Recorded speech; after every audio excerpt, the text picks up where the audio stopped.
Welcome to citizens pulse. నేను మీ రాజేష్.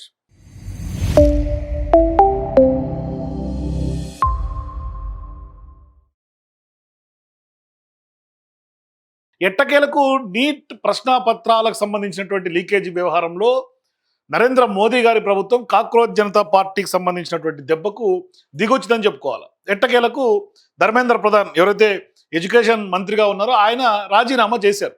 అయితే ఇవాళ ఇది ఇక్కడితో ఆగదు, ఇది కేవలం ట్రైలర్ మాత్రమే అని సిజేపీ ఏదైతే కాక్రోచ్ జనతా పార్టీ ఈ పోరాటానికి ఇప్పటిదాకా ఒక అంటే ఫ్రంటియర్గా నిలబడిందో ఇప్పుడు సిజేపీ ఒక సరికొత్త ప్రకటన చేసింది. వాళ్ళకి సంబంధించి ఎప్పుడైతే రాజీనామా రాగానే అభితో హమ్నే స్టార్ట్ కియా హై అంటే ఇప్పుడే మేము ఇంకా స్టార్ట్ చేసినాం, ఇంకా చాలా ఉంది అని చెప్పే ప్రయత్నం చేస్తూ ఉన్నారు. సో ఇప్పటికే సోషల్ మీడియాలో అనేక ట్రోల్స్ చూస్తూ ఉన్నాం, అనేక అంశాలు ఇవాళ ఎన్డీఏ ప్రభుత్వంలో ఒకటి నీట్ ఒకటే కాదు, కేవలం విద్యార్థులకు సంబంధించినటువంటి వ్యవహారమే నీట్. అందుకే యువత పెద్ద ఎత్తున రోడ్ల మీదకి వచ్చి నిరసన తెలిపారు. ఇవాళ నెక్స్ట్ 4వ తారీఖు ఆగస్టు 4వ తారీఖు పెట్రోల్కి సంబంధించినటువంటి E20 దుమారం మళ్ళీ దేశంలో చెలరేగే అవకాశాలు ఉన్నాయి. ఇప్పటికే పెద్ద ఎత్తున E20కి సంబంధించి భారీగా వెహికల్స్ డ్యామేజ్ అవ్వటం, దీని వెనకాల పెద్ద ఎత్తున ఒక రాకెట్ లాగా ఒక మాఫియా లాగా E20 అంటే కేంద్రం చెప్తోంది ఒకటి, గ్రౌండ్ లెవెల్లో జరుగుతోంది ఒకటి. కేంద్రం ఏం చెప్తోంది, ఒకవేళ E20 కనుక ఇంకొంచెం పెంచి స్థాయిని పెంచి ఎథనాల్ని బ్లెండ్ చేసి పెట్రోల్లో ఇవాళ పెద్ద ఎత్తున దేశంలో సరఫరా చేస్తే విదేశాల నుంచి వచ్చే పెట్రోల్ దిగుమతులు తగ్గిపోతాయి. తద్వారా ఆ యొక్క దిగుమతులు తగ్గిపోతే మనం ఎకనామికల్గా స్ట్రాంగ్ అవుతాం, మరోవైపు పెట్రోల్ రేట్లు కూడా తగ్గుతాయి అని కేంద్రం ఒక పదే చెప్తూ వస్తుంది. కాకపోతే ఇవాళ E20 E100 కూడా అయ్యే అవకాశాలు ఉన్నాయనే ప్రచారం కూడా వైపు జరుగుతోంది. సో ఇప్పటికే ఈ బ్లెండింగ్ పెట్రోల్ వాడటం వల్ల, ఎథనాల్తో కలిపినటువంటి పెట్రోల్ వాడటం వల్ల అది మోతాదు పెరిగి మన ఇంజన్స్ మీద ఎంతవరకు డ్యామేజ్ అవుతుందని చాలా వరకు ఇప్పటికీ ఇంజనీర్లు మాట్లాడుతున్నారు, చాలామంది చెప్తూ ఉన్నారు, చాలామంది ప్రాక్టికల్ ఎక్స్పీరియన్స్ చేస్తున్నారు. బండ్లలో అనేక విషయాలు అంటే మనం వాడుతున్నటువంటి వాహనాలు మొరాయించే అవకాశాలు ఉంటాయి, ఇంజన్లు పూర్తిగా దెబ్బతినే అవకాశాలు ఉంటాయని కొంత కెమికల్ ఇంజనీర్లు చెప్తున్నారు. మెకానికల్ సంబంధించినటువంటి ఫీల్డ్లో అవగాహన ఉన్నటువంటి R&D చేసినటువంటి వాళ్ళు కూడా చెప్తున్నారు. ఈ క్రమంలో ఎప్పుడైతే కాక్రోచ్ జనతా పార్టీ అభితో హమ్నే స్టార్ట్ హై కియా అంటే ఇప్పుడే స్టార్ట్ చేశాము, నెక్స్ట్ ఉంది అని చెప్పినటువంటి నేపథ్యంలో ఆగస్టు 4న ఈ యొక్క పెట్రోల్కి సంబంధించినటువంటి E20 వ్యవహారంలో భారీ స్థాయిలో ఒక నిరసన కార్యక్రమానికి శ్రీకారం చుట్టినట్టు కనిపిస్తుంది. ఎప్పుడు ఆగస్టు 4 పార్లమెంటు వరకు నిరసన తెలుపుతూ పాదయాత్ర చేయబోతున్నట్లుగా ఢిల్లీకి సంబంధించినటువంటి ట్యాక్సీ, అట్లాగే ట్రాన్స్పోర్టర్స్ అసోసియేషన్, అట్లాగే టూర్ ఆపరేటర్ల సంఘం ఇట్లా భారీ స్థాయిలో పిలుపునిచ్చినటువంటి నేపథ్యంలో ఒక పెద్ద చర్చ మళ్ళీ తెర మీదకి వచ్చింది. ఏం చర్చ, ఇప్పుడు నీట్ అయిపోయింది, నెక్స్ట్ E20కి సంబంధించినటువంటి ఎథనాల్ వ్యవహారం ఏమైనా తెర మీదకి వస్తుందా అని. అయితే ఎప్పుడైతే నీట్ ఒక కలకలం దుమారం జాతీయ స్థాయిలో అతి పెద్ద చర్చను రాజేసిందో, విదేశాల్లో కూడా కొంత పోరాటం చేశారు విద్యార్థులు, యువత అంతా కూడా విద్యార్థులకు మద్దతుగా NRIలు కూడా పోరాటాలు నిలబడ్డారు, బాసటగా నిలబడ్డారు, రాజకీయ పార్టీలు తెర మీదకి వచ్చినాయి, రోడ్లకు ఎక్కారు. ఆఖరికి ధర్మేంద్ర ప్రధాన్ రాజీనామా చేయాల్సి వచ్చింది.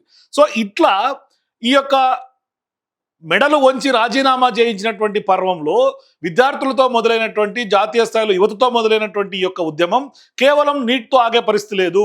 ఇవాళ నీట్ రాజీనామా ఎందుకు చేయాలి అనే దానికి కూడా యువత సరైనటువంటి సమాధానం, చెంపదెబ్బలాంటి సమాధానం ఇస్తూ వచ్చారు.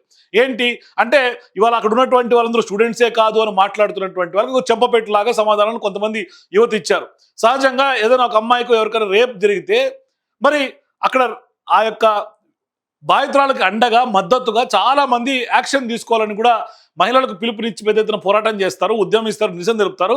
మరి రేపులు అందరి మీద జరగవు కదా, కాబట్టి బాధితురాలకు అండగా ఉంటారు. కానీ ఇవాళ స్టూడెంట్స్ కూడా అట్లాగే జాతీయ స్థాయిలో ఉన్నటువంటి దేశ పౌరులు యువత అంతా కూడా అండగా ఉన్నటువంటి నేపథ్యం మనం చూసాం.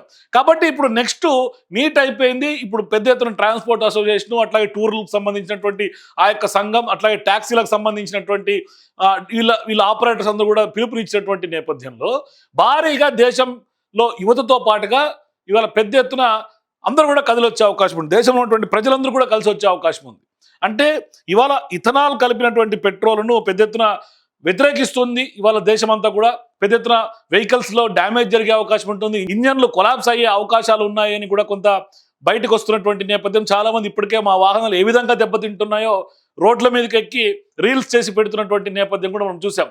ఈ నేపథ్యంలో నితిన్ గడ్కరీ టార్గెట్గా ఇప్పుడు ఎథనాల్కి సంబంధించినటువంటి దుమారం మళ్ళీ కూడా చెలరేగే అవకాశం ఉంది. సో ఇప్పుడు పార్లమెంటు ర్యాలీకి ఆగస్టు 4న పిలుపునిచ్చినటువంటి నేపథ్యంలో పెద్ద ఎత్తున ఇప్పుడు నీట్ దుమారం అయిపోయింది. ఇక నెక్స్ట్ ఎథనాల్ దుమారం రేగే అవకాశాలు ఉన్నాయి. అయితే ఇప్పటిదాకా లీకేజీలకు సంబంధించినటువంటి నేపథ్యంలో ధర్మేంద్ర ప్రధాన్ టార్గెట్ అయ్యాడు, ఎథనాల్లో నితిన్ గడ్కరీ టార్గెట్ అయ్యాడు. ఇక ఇక్కడితో ఆగేటట్టుగా కనిపించట్ల ఈ వ్యవహారం, ఈ దుమారం మొత్తం జాతీయ స్థాయిలో ఇతర అన్ని అంశాలు అంటే మొత్తం ఇది ఎడ్యుకేషన్ సిస్టమ్ పూర్తిగా రిఫార్మ్స్ తీసుకురావాలి, పూర్తిగా ప్రక్షాళన అవ్వాలని నీట్ ఉద్యమం జరిగింది. ఇవాళ ఒక చరిత్రలో నిలిచిపోయేటువంటి ఉద్యమంగా నిలబడింది. ఎందుకంటే ఇదే ధర్మేంద్ర ప్రధాన్ గతంలో ఆయన కూడా లీకేజీలకు సంబంధించినటువంటి ఉద్యమం నడిపినటువంటి వ్యక్తి. ఆఖరికి విద్యార్థుల యొక్క పోరాటానికి తల వంచక తప్పలేదు. ఇవాళ పెద్ద ఎత్తున ఇప్పుడు నితిన్ గడ్కరీ కూడా ఆర్ఎస్ఎస్ వాది, చాలా సిన్సియర్ వ్యక్తి, బీజేపీలో కట్టర్ బీజేపీగా ఉన్నటువంటి వ్యక్తి, కరప్షన్ ఫ్రీ అని ఒక ప్రచారం ఉంటుంది. కానీ సీన్ కట్ చేస్తే ఎథనాల్కి సంబంధించినటువంటి వ్యాపార లావాదేవీల్లో ఆ యొక్క కంపెనీలు పెట్టుబడులలో, కంపెనీలు పెట్టినటువంటి వాటాదారులలో వీళ్ళ కొడుకులు చాలా కీలకమైనటువంటి వ్యక్తులుగా ఉన్నారు. మరోవైపు పెట్రోల్కి ఆప్షనల్గా ఇథనాల్ని తయారు చేస్తున్నటువంటి వ్యవహారం కూడా మనం గతంలో డిస్కస్ చేసాం.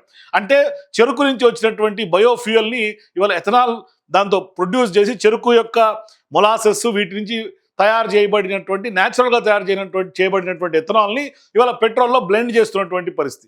కాబట్టి ఇప్పుడు నెక్స్ట్ టార్గెట్ నితిన్ గడ్కరీ అయ్యే అవకాశం ఉంటుంది. కాబట్టి ఖచ్చితంగా ఇప్పుడు నెక్స్ట్ డిమాండ్ ఏంటి అంటే నితిన్ గడ్కరీ రాజీనామా డిమాండ్ తెర మీదకి వస్తుంది. ఇక ఈ ఎపిసోడ్ ఇక్కడితో ఆగదు. నెక్స్ట్ బండి సంజయ్ ఇప్పటికే బీఆర్ఎస్ పార్టీ నాయకులు పెద్ద ఎత్తున యువత అంతా కూడా టార్గెట్ చేస్తున్నారు. ఎందుకంటే వాళ్ళ అబ్బాయికి సంబంధించినటువంటి నేపథ్యంలో ఇప్పుడు పోక్సో చట్టంలో ఏ విధంగా ఆరోపణలు ఎదుర్కొంటున్నారో నెక్స్ట్ బండి సంజయ్ కూడా పాకే అవకాశం ఉంటుంది. కాబట్టి ఖచ్చితంగా బండి సంజయ్ కూడా రిజైన్ చేయాలి అనే ఒక డిమాండ్ని తెర మీదకి తీసుకొస్తున్నారు. ఇక అట్లాగే ట్యాక్స్లకు సంబంధించినటువంటి వ్యవహారంలో నిర్మలా సీతారామన్ ఎవరైతే ఫైనాన్షియల్ శాఖ మంత్రిగా ఉన్నారో ఆమెని టార్గెట్ చేసే అవకాశం ఉంటుంది. అట్లాగే గత కొంతకాలంగా రాహుల్ గాంధీతో మొదలుకుంటే అందరూ కూడా ఓట్ చోరీ అని బీజేపీకి సంబంధించినటువంటి నేపథ్యంలో నరేంద్ర మోదీ గారి మీద పెద్ద ఎత్తున ఆరోపణలు ఉన్నాయి. కాబట్టి ఇట్లా వరుస పెట్టుకుంటూ పోతే ఎన్డీఏలో ఉన్నటువంటి క్యాబినెట్లో ఉన్నటువంటి కీలకంగా ఆరోపణలు ఎదుర్కొంటున్నటువంటి మంత్రులు అందరూ కూడా రాజీనామాలకు ఇక్కడ డిమాండ్ చేసే అవకాశం కనిపిస్తుంది. ఈ సెగ ధర్మేంద్ర ప్రధాన్ తోటే మొదలు కాదు, అంతము కాదు. ఇప్పుడు మొదలు మాత్రమే ధర్మేంద్ర ప్రధాన్తో అయింది. ఆఖరికి ఎండ్ ఇంకా ఇవాళ నరేంద్ర మోదీ గారు ఏమన్నారు, ఈ ఉద్యమానికి ఎండ్ కార్డు పెడతాను అన్నారు. సో ఆ ఉద్యమానికి ధర్మేంద్ర ప్రధాన్ రాజీనామాతో ఎండ్ కార్డు పడలేదు. ఇంకా కూడా అనేక అంశాలు అంటే ఇది ఓన్లీ ఎడ్యుకేషన్ సిస్టమ్స్లో రిఫార్మ్స్, అక్కడ ఉన్నటువంటి ఫెయిల్యూర్స్ని రెక్టిఫై చేసుకోవడమే కాదు, చాలా వరకు ఇవాళ ట్రాన్స్పోర్ట్లో ఎథనాల్ లేకుండా పెట్రోల్, ఎందుకంటే ఒకవైపు రేట్లు పెంచినప్పటికీ రేట్లు అంటే రోజువారీ రేట్లు అమలు అవుతున్నాయి. ప్రతినిత్యం పెట్రోల్ ధరలు పెరుగుతూనే ఉన్నాయి. ఎక్కడ కూడా తగ్గినటువంటి దాఖలాలు లేవు. ఒకవైపు రాష్ట్ర ప్రభుత్వాలు ట్యాక్సులు వసూలు చేస్తున్నారు, కేంద్రంలో ఉన్నటువంటి కేంద్ర ప్రభుత్వం ట్యాక్సులు వసూలు చేస్తుంది. కానీ సామాన్యుడికి మాత్రం పెట్రోల్ భారం తగ్గేటట్టుగా కనిపించట్ల. విపరీతమైనటువంటి ధరలు ఇవాళ పెట్రోల్ మీద పడుతోంది, డీజిల్ మీద పడుతుంది. కాబట్టి ట్రాన్స్పోర్టేషన్ ఛార్జెస్ పెరిగిపోయినాయి. ఇవాళ ట్రాన్స్పోర్ట్ బిజినెస్లో ఉన్నటువంటి వాళ్ళకు లాభాపేక్ష లేకుండా చేయాల్సినటువంటి పరిస్థితి వస్తుంది. అంటే లాభం ఎక్కడ రావట్లా, వాళ్ళు ఎదురు పెట్టుకుంటున్నారు ఆ బిజినెస్లో. మరోవైపు సమ్మెట పోర్టు లాగా ఇవాళ ఎథనాల్ బ్లెండింగ్తో ఉన్నటువంటి వాహనాల వాడకం వల్ల ఇంజిన్స్ కొలాప్స్ అయిపోతున్నటువంటి పరిస్థితి. కాబట్టి అసలుకే లాభాలు రాక ముక్కుతా మూలుగుతా నడుపుకుంటా ఉన్నటువంటి నేపథ్యంలో ఇవాళ ట్యాక్సీ డ్రైవర్లు కానీ అందరూ కూడా ఇవాళ రోడ్డుకి ఎక్కాల్సినటువంటి పరిస్థితి కనిపిస్తుంది. కాబట్టి భవిష్యత్తులో ట్యాక్సీ డ్రైవర్లు, టూర్ ఆపరేటర్లు, లేకుంటే ఇక పెద్ద ఎత్తున ట్రాన్స్పోర్ట్కి సంబంధించినటువంటి అసోసియేషన్స్ వీళ్ళందరూ కూడా రోడ్లు ఎక్కే అవకాశం ఉంటే దేశ పౌరులందరూ కూడా రోడ్ల మీదకి వస్తారు. కాబట్టి ఇవాళ నీట్తో ప్రారంభమైంది. Next Nitin Gadkari transport system అంతా కూడా ఇవాళ టార్గెట్ అవుతోంది. నితిన్ గడ్కరీని రాజీనామా చేసే డిమాండ్ చేసే దిశగా కొంత ఉద్యమం స్టార్ట్ అయ్యే సూచనలు కనిపిస్తున్నాయి. ఫర్దర్గా ఇక ఈ అంశం మొత్తం అంతా కూడా మంత్రివర్గానికి అంతా కూడా పాకే అవకాశాలు ఉంటాయి. మొత్తం ఎంటైర్ సిస్టంలో దేశంలో ఉన్నటువంటి ప్రతి రంగంలో ఉన్నటువంటి కరప్షన్ ఫ్రీగా చేసేందుకు పూర్తిగా మొత్తం ఎంటైర్ యంత్రాంగం, మొత్తం ఎంటైర్ సిస్టమ్ మార్చే దిశగా మార్పులు కోరుతూ, రిఫార్మ్స్ కోరుతూ ఇవాళ ఉద్యమం మరింత ఉధృతమయ్యే అవకాశాలు కనిపిస్తూ ఉన్నాయి. మొత్తం మీద ఎన్డీఏ ఏదైతే 3వ టర్మ్ గెలిచిందో కొంత ఎఫెక్ట్ పడే అవకాశాలు కనిపిస్తాయి. ఇప్పటికే పెద్ద ఎత్తున ఆస్ట్రాలజర్స్ అందరూ కూడా చెప్తున్నారు నరేంద్ర మోదీ గారికి పెద్ద ఎత్తున ఎఫెక్ట్ పడే అవకాశాలు ఉన్నాయి, కాక్రోచ్ జనతా పార్టీ దెబ్బపడే అవకాశం ఉంటుంది. కాబట్టి ఇప్పటిదాకా సెటేరికల్గా స్టార్ట్ అయినటువంటి కాక్రోచ్ జనతా పార్టీ ఇవాళ ఒక పొలిటికల్ ఒక బిగ్ బోల్డ్ సక్సెస్ అని చెప్పుకోవాలా. ఇవాళ విద్యార్థులందరూ కూడా అండగా నిలిచి నిరసన తెలిపి సక్సెస్కి దారితీశారు. ఇక ఫ్యూచర్లో మరింత ఉద్యమాలు ముదిరే అవకాశాలు కనిపిస్తున్నాయి. పెద్ద ఎత్తున ఇది రాజకీయ పార్టీగా రూపాంతరం చెంది నరేంద్ర మోదీకి బీజేపీకి చెక్ పెట్టే దిశగా అడుగులు పడుతున్నాయేమో అని కనిపిస్తుంది. కాబట్టి ఖచ్చితంగా ఎథనాల్ విషయంలో ప్రభుత్వం ఎటువంటి చర్యలు తీసుకుంటుంది, ఎటువంటి అడుగులు వేస్తుంది, మరి నిజంగానే ఎథనాల్ విషయంలో ఏమైనా అడుగు వెనకంజ వేసే అవకాశాలు కనిపిస్తాయా, లేకుంటే దాంట్లో కూడా ఇంకేం మార్పులు తీసుకొస్తుంది సెంట్రల్ గవర్నమెంట్ చూడాలి. మొత్తం మీద అయితే మాత్రం ఒక నెక్స్ట్ అయితే ఈ ఉద్యమం ఇక్కడితో ఆగే పరిస్థితి కనిపించట్లేదు మాత్రం స్పష్టంగా కనిపిస్తోంది. కాబట్టి చూద్దాం ఏం జరగబోతుంది. సో మీరు కూడా ఈ నీట్ వ్యవహారం తర్వాత ధర్మేంద్ర ప్రధాన్ రాజీనామా తర్వాత ఇక్కడితో ఆగుతుందా, లేకుంటే భవిష్యత్తులో ఇక మిగతా కేబినెట్ మంత్రులకు కూడా ఇది పాకే అవకాశం ఎంతవరకు ఉంటుంది? మీ అభిప్రాయాల కింద నాకు కామెంట్స్ చెప్పండి. For more videos please watch citizens pulse.